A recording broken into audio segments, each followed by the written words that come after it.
নজর রাখবো পরবর্তী সংবাদে। আজ রাজ্যভিত্তিক ভোক্তা সচেতনতামূলক এক সেমিনারের আয়োজন করা হয়েছে রবীন্দ্র ভবনের হলে।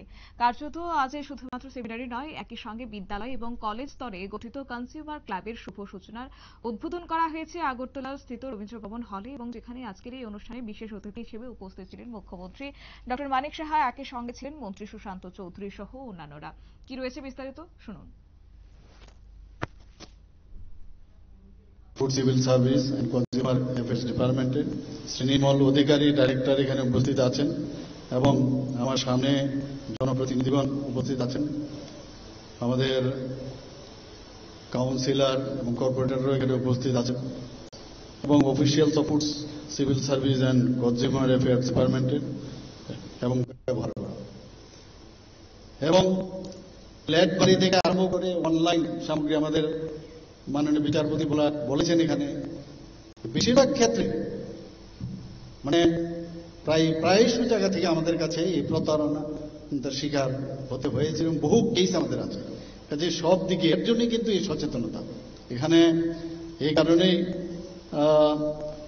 যে বিভিন্ন স্কুলের মধ্যে সচেতনতা যে ক্লাব তৈরি করার কলেজে এবং ইউনিভার্সিটিতে, এটা এই কারণে প্রয়োজন, আগামী দিনের যারা প্রজন্ম তারা যখন এটা জানবে এবং তারাও কিন্তু সেই অ্যাওয়ারনেসটা করবে নেক্সট জেনারেশনের জন্য।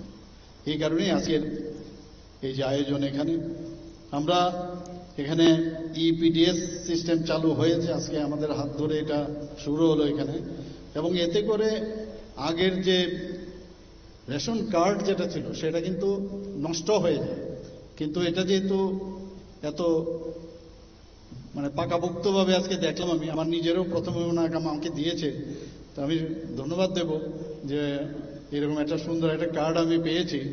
তো আপনারাও পাবেন সবাই নিশ্চয়ই। তো এটা কিন্তু লং লাস্টিং, নষ্ট হওয়ার চান্স থাকে না। এখানে আজকে ভোক্তা সংবাদ, এটা প্রতি 3 মাস অন্তর অন্তর নিউজ লেটার, আমি ধন্যবাদ দেব এরকম একটা ওনারা নিউজ লেটার চালু করেছেন। এবং আমার একটা অভিজ্ঞতা আমি বলে,